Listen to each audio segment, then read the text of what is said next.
નમસ્કાર. ઓમ વક્રતુંડ મહાકાય સૂર્યકોટી સમપ્રભુ નિર્વિઘ્નમ કુર્મે દેવ સર્વ કાર્યેષુ સર્વદા. ગ્રહણ વિશેષ એ વિષય ઉપર આપણે થોડી વાતો કરવાની છે.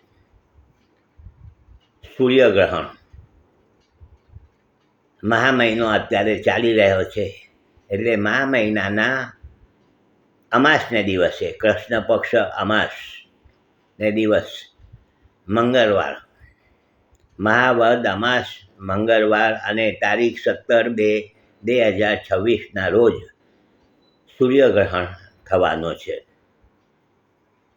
સૂર્યગ્રહણ થવાનું છે અને આ ગ્રહણ આપણા હિન્દુસ્તાનમાં, ભારતમાં દેખાવાનું નથી અને પાળવાનું રહેતું હોતું નથી. શાસ્ત્રના નિયમ મુજબ ગ્રહણ ન દેખાય તો પાળવાનું હોતું નથી. સૂર્યગ્રહણ થવાનું છે એ 100%ની વાત છે. તારીખ 17/2/2026 અને કુંભ રાશિમાં શતભિષા નક્ષત્ર, કુંભ રાશિ શતભિષા નક્ષત્રમાં બપોરે 3:26 લઈને સાંજે 7:57 સુધી ચાલશે. બહારના દેશોમાં દેખાવાનું છે, આપણે ત્યાં નથી દેખાવાનું. ભારતમાં, હિન્દુસ્તાનમાં આ ગ્રહણ, સૂર્યગ્રહણ દેખાવાનું નથી અને શાસ્ત્રના નિયમને આધારિત આપણે આ ગ્રહણને પાળવાનું નથી. સૂર્યગ્રહણ થવાનું છે એ 100%ની વાત છે. ભલે ન દેખાય ભારતમાં, પરંતુ દેશ અને દુનિયામાં બીજી જગ્યાએ દેખાશે અને એનો જે પ્રભાવ, ગ્રહણનો જે અશુભ પ્રભાવ, ગ્રહણનો કદી શુભ પ્રભાવ પડતો હોતો નથી, ગ્રહણનો અશુભ પ્રભાવ જ પડે છે. તો આ અશુભ પ્રભાવ દેશ અને દુનિયામાં એની શું અસર થશે એની પણ આપણે થોડીક વાતો કરીશું.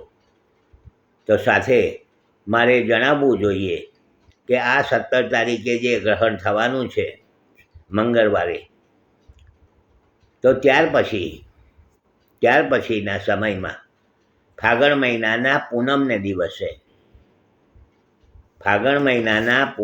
દિવસે એટલે કે ત્રીજી તારીખ 3 માર્ચ 2026 ફાગણ સુદ પૂનમ, અને એ દિવસે પણ પાછું ગ્રહણ થવાનું છે, ચંદ્રગ્રહણ. અને આ ચંદ્રગ્રહણ આપણા ભારતમાં અમુક અંશમાં દેખાવાનું છે.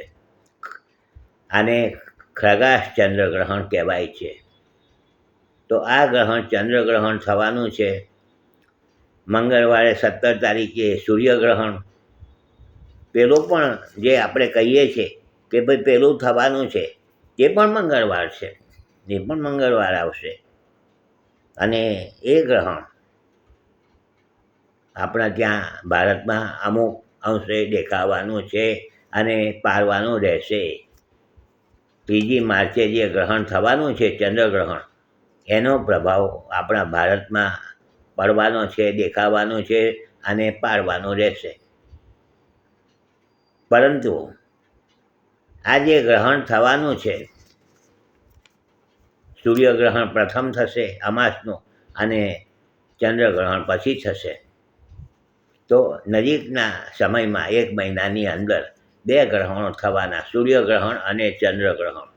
તો એની શું અસર થાય દેશ અને દુનિયામાં, અને ચંદ્રગ્રહણ કોને પાળવાનું રહેશે અને કેટલા વાગ્યાથી પાળવાનું રહેશે, કારણ કે હજી એનો સમય ઘણો છે, દિવસો. તો અત્યારે એની વાત ન કરતાં કાલે આપણે એની પાછી ફરીથી વાત કરીશું.